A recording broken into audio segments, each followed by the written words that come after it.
Medici, insegnanti e una quarantina di presunti falsi invalidi, in totale 54 persone per le quali il sostituto procuratore della Repubblica di Agrigento, Paola Vetro, ha notificato l'avviso di conclusione delle indagini relative all'inchiesta denominata La carica delle 104.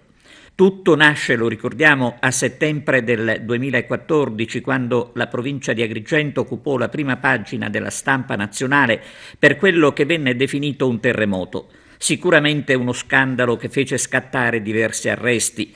La procura di Agrigento era guidata dal procuratore Renato Di Natale e dall'aggiunto Ignazio Fonzo, con il sostituto Andrea Maggioni.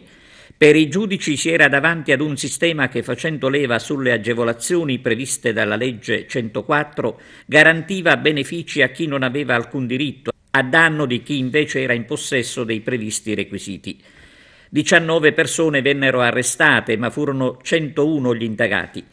Alla fine del 2016 l'inchiesta ebbe un seguito con le indagini condotte dalla Digos di Agrigento, che ha portato a 252 il numero degli indagati. Ai medici e agli insegnanti indagati si aggiungono anche alcuni bidelli e semplici faccendieri.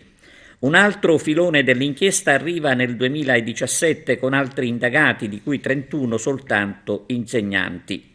È stata la Digos guidata dal vicequestore Patrizia Pagano ad effettuare diverse perquisizioni al provveditorato degli studi di Agrigento, con il sequestro di alcuni certificati medici che secondo gli inquirenti sarebbero stati redatti al solo fine di agevolare il rientro a casa dal nord degli insegnanti interessati. Adesso, come dicevamo, è arrivata per 54 degli indagati la notifica di conclusione delle indagini.